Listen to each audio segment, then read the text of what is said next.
queridos, tudo certo com vocês? Então sejam bem-vindos a mais um vídeo aqui no canal da Gui Cripto. E hoje vamos trazer aí uma recapitulação sobre o mercado e sobre as nossas expectativas para os próximos movimentos do Bitcoin, beleza? Então, rapaziada, como eu sempre faço, né, uma análise de contexto, eu gosto de sempre recapitular a análise que eu estou fazendo aqui com vocês, tá? Então vamos partir lá do semanal e vamos começar o vídeo sem enrolação, beleza? Já deixa o like no vídeo, se você não está inscrito no canal, se inscreve para não perder aqui aquilo que a gente viu, também, também ativa as notificações, né? Ativa o sininho aí, é muito importante. E caso você sinta vontade de deixar um comentário, uma crítica construtiva, fica à vontade, beleza? E compartilha esse vídeo também com aquelas pessoas que acompanham o mercado no dia a dia, você vai estar ajudando o nosso crescimento e também vai estar distribuindo essas informações que a gente traz aqui para ajudar vocês a aprender mais sobre o mercado a outras pessoas que também estão com o mesmo objetivo, ok? Então, sem enrolação, vamos lá, rapaziada. Lembrem do que eu já tinha passado para vocês. Zona de oferta do nosso gráfico semanal, né, baseado aqui na nossa linha de tendência de baixa, e uma zona de demanda mais abaixo aqui no nosso semanal, que originou um movimento de alta no curto prazo que a gente teve. Ok? Então, conforme a gente foi se aproximando aqui dos 18 mil dólares e 400, né, que é aquela zona que eu já havia falado para vocês que seria uma zona de reteste, a gente teve perca de volume comprador no gráfico semanal, né, que tinha criado um volume até mesmo significativo acima da média, né. Esse movimento aqui se originou com um movimento bem manipulado, simplesmente porque ontem saiu uma notícia, né, de um aumento de 0,5% da taxa de juros e a gente tem também expectativas negativas pro ano que vem, né, de chegar até mais de 5%, né, passar, a gente está em 4,5% agora, passado 5%, ficar até 5,1%.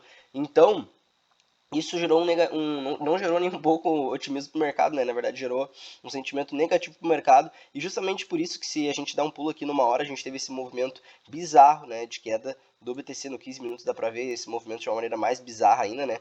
Então, rapaziada, foi por isso que a gente teve esse forte movimento. Mas seguramos muito bem na zona dos 18 mil dólares e 400, né? Só batemos lá em cima e voltamos. Eu acabei nem pegando esse movimento de tão manipulado que foi. Acabei ficando de fora, não vi contexto para eu conseguir entrar com segurança e acabei ficando de fora. Agora eu tô procurando um ponto mais tranquilo, tá? Então a gente respeitou um ponto de resistência aqui nos 18 mil dólares e 300 e agora a gente está vindo para a média 8 novamente. Estamos retornando para nossa querida média 8, né? Então a média móvel de 8 ela funciona muito bem como um imã, e todas as médias funcionam como um imã, né? Porque o preço sempre que se afasta muito das médias tende a retornar até elas. Então a gente está retornando para nossa média de 8 e eu vou discutir com vocês sobre o preço do BTC e os próximos movimentos, mas em relação aos time frames menores que vão nos dar mais detalhes, o de 4 horas, 1 hora e 15 minutos, tá? Mas baseando aqui pelo diário, a gente tem um diário, né, que ele está na região de sobrecompra e que ele está vindo retestar a região 50 do RSI. Então, existe a possibilidade da gente segurar na região 50 do RSI? Existe, mas a gente vai ter que ver como o preço de fato vai se comportar aqui, tá? Desculpe. Então, rapaziada, vamos seguir aqui por 4 horas para a gente continuar.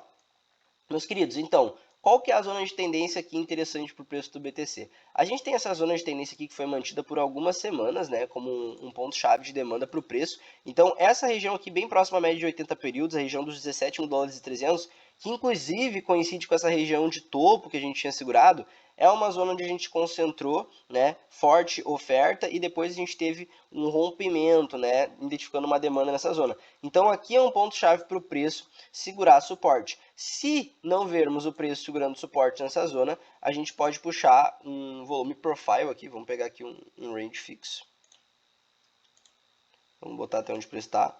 Show! Se a gente não segurar preço, na verdade o preço ele pode até vagar um pouco mais abaixo, tá? Aqui eu quis puxar o VPVR para a gente ver onde que mais concentra ordens. Ok, o VPVR ele tem aqui ó, os seus volumes, tá? Então, onde mais concentra ordens de fato é aqui entre os 17 mil dólares e 300 e entre os 17, no caso, 17 redondo aí, 16.900 e os 17.300. Então, entre essa região aqui, nessa região aqui onde a gente teve esse trabalho de preço, é a região que mais concentra ordens. Então, se quando a gente vê o preço chegando aqui próximo dos 17.300, a gente formar um pivô no curto prazo, pode nos dar uma oportunidade de entrada por long. Mas a gente vai ter que ver como o preço vai reagir e como as notícias vão estar saindo nos próximos dias e como o dólar vai reagir em relação às próximas notícias. Porque se a gente tiver mais negativismo no mercado, a gente não vai ter uma colaboração para que o BTC possa formar um suporte nesse ponto e volte a subir. Tá? Mas aqui entre os 17.300 e os 17.100 é um ponto chave de suporte para o preço manter. Porque se o preço não manter essa zona, a gente pode puxar uma Fibonacci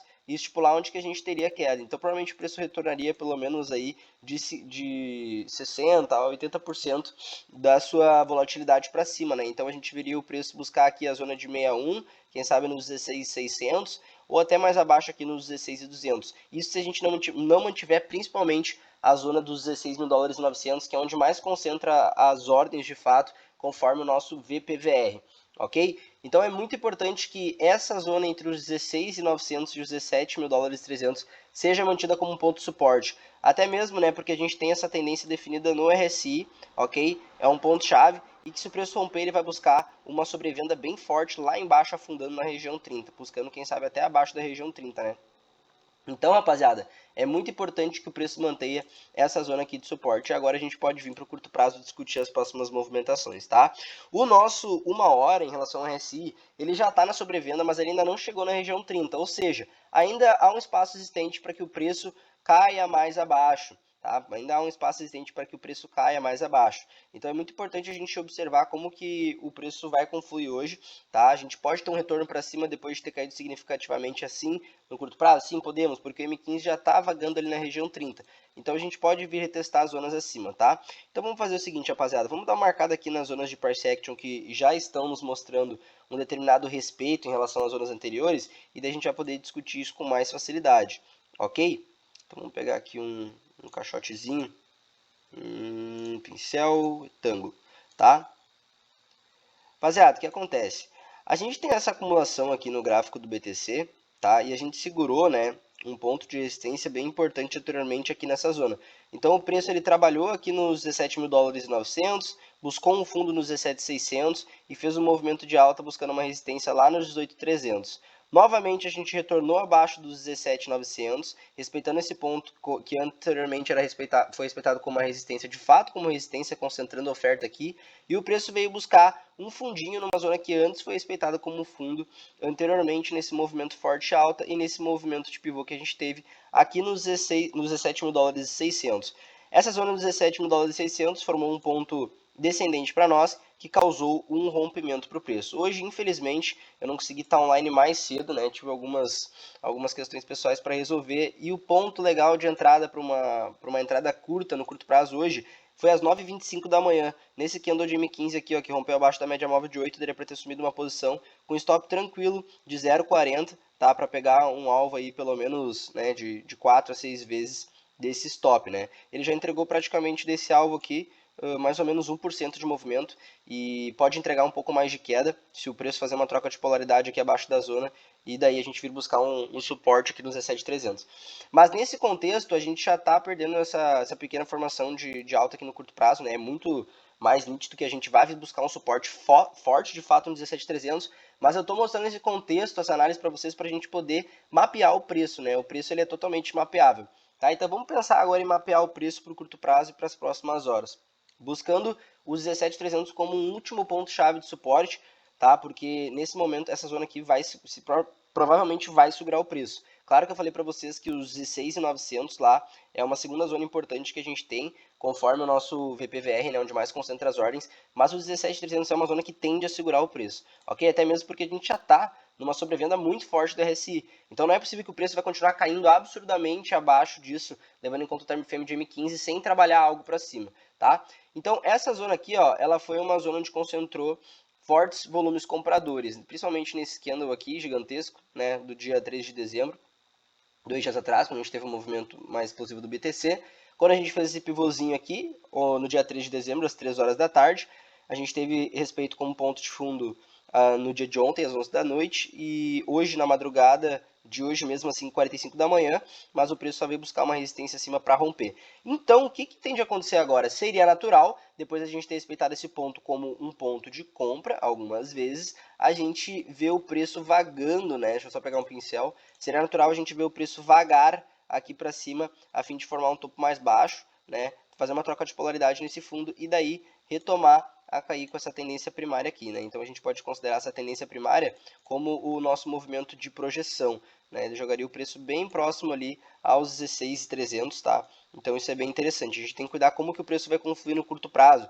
Se a gente vai retomar aqui acima para fazer um reteste, que seria natural, o preço fazer uma troca de polaridade na zona, e daí aqui próximo a média 80 estaria se aproximando do preço por cima, né? A gente teria uma segunda possibilidade de entrada para o short no BTC, tá? Pelo M15 estar assim, acredito eu que a gente vai fazer este movimento de reteste. Mas se o M15 criar um volume significativo e romper abaixo da mínima desses candles anteriores aqui, a gente vai ver o preço deslanchando direto. Mas acredito que seria natural, por a gente estar extremamente sobrevendido nesse curto prazo de M15, a gente vir retestar uma zona acima, tá? A gente vai ter que ver como o preço vai confluir. Mas se o preço vir fazer aqui, né, uma troca de polaridade na zona, a gente pode até mesmo utilizar a nossa Fibonacci, né, como um meio de captar um ponto de entrada. Então aqui próximo a 0.5, 0.61, daria um ponto de entrada para a gente pegar uma extensão até os 17.300. Baseado na projeção de linha primária, daria aí pelo menos uma oportunidade de 1% e meio, né? Isso se o preço não romper abaixo dessa mínima aqui do candle, vamos falar aqui do M5 agora, tá? Esse candle de M5 aqui das 10h50 da manhã, se a gente perder essa mínima aqui, né, a gente vai daí deslanchar direto. Mas agora se a gente segurar fundo e vir testar aqui em cima, vai dar uma possível oportunidade de short, né? Ah, Gabriel, tem a possibilidade do preço reverter acima dessa zona e voltar a subir? Tem, mas para isso a gente vai ter que ver o preço retomar acima, né, da média de 80 no M5, formar um fundinho aqui, né, fazer esse movimento aqui, ó, bater aqui, formar um fundinho aqui e daí romper essa simetria de baixa na qual a gente formou e entregou essa bela oportunidade short aqui. Aqui foi uma oportunidade muito legal de pegar no M5. Infelizmente eu não tava presente, né? Mas quando eu vi eu fiquei, pô, velho, essa oportunidade aqui era a oportunidade de um trade bom de hoje, né? Porque a gente teria uma posição muito tranquila, né? Se a gente assumisse até mesmo no M5, daria até para pegar essa troca de polaridade aqui, a gente teria uma entrada aqui mais ou menos com um stop de 0,30, né? E a gente poderia botar 5 a 6 vezes o nosso alvo para baixo, daria 1,5%, 1% e pouco de retorno, né? Com uma alavancagem segura e fica bem tranquilo. É só botar na posição vendida aqui, rapaziada, para vocês, pra gente simular, tá? Nesse caso aqui, o que eu iria usar como base para poder pegar um movimento seria essa projeção mesmo, né? A projeção dessa acumulação aqui, que é como se fosse um triângulo. A gente estipula a partir do rompimento, ok? E eu botaria um alvo em 50% e um alvo mais abaixo, tá? Em 50% é onde aparentemente o preço deu uma segurada e está querendo retomar para entregar toda essa extensão, né? Tem que ver como é que vai reagir aqui. Mas era uma oportunidade bacana, né? Era uma oportunidade bacana, a gente já tem um risco retorno de 4, tá bom, né? Um stop de... Ah não, o stop tá um pouquinho acima, vamos regular aqui pro 0,30 que eu falei pra vocês. Aí ó, 0,30 de stop, tá? Aí daria um risco retorno de 5, que é o que a gente gosta, quase 6, tá? Então, muito bacana, essa entrada aqui era a entrada mais top possível. Beleza, meus queridos? Então, se o preço não vir retestar essa zona aqui nos 17.600, não teremos uma oportunidade tão segura de short, ok? Caso contrário, ele venha buscar diretamente o suporte aqui nos 17.300, valerá mais a pena esperar uma reversão aqui e daí sim pegar um long nessa zona que concentra ordens de compra, né, com confirmação, se a gente tiver aqui um volume significativo nessa zona de alta, assumindo movimento acima da média móvel de 8, a gente pode pegar um movimento até ali em cima, a zona de reteste de quase 2%. E a gente vai ter que ver como que o preço vai confluir aqui nos 17.300 para tomar essa decisão. Beleza? Mas, rapaziada, vocês já estão informados, tá? O BTC, ele tende a vir até os 17.300. Essa zona, ela vai ter que ser retestada, porque foi uma zona onde a gente rompeu com muita força, não fizemos troca de polaridade nela, é onde a média móvel de 8 cruza, o preço está longe dessa região, é próximo da zona de 50% do RSI também, que o diário tem espaço para buscar, ok? O nosso 4 horas aqui, ó, ele mostra que tem espaço para buscar a tendência, tá? A tendência, ela cruza aqui, ó, tá? Ela cruza mais ou menos nessa zona, e o nosso 4 horas, ele tem espaço para buscar essa região. Então, o 17.300 é um ponto-chave de suporte que vai ter que ser buscado. Quando o preço chegar ali, a gente vai ter que ver como o preço vai reagir, e a partir disso, iremos tomar uma decisão. Já também dei o bizu para vocês do reteste, nessa zona aqui dos 17.600, caso o preço faça no curto prazo um reteste para ter um pivô, vai dar uma possibilidade de entrada. Se o preço não fizer reteste e vir até embaixo, é mais favorável a gente cuidar um long próximo aos 17.300 com confirmação. Beleza, meus queridos? Então, passando esse vídeo hoje para vocês, tá? No mais, desejo um bom dia a todos, um bom dia de trabalho. Espero que esse vídeo tenha sido de grande informação. Beleza? Se inscreve no canal, deixa o like, tamo junto e até a próxima.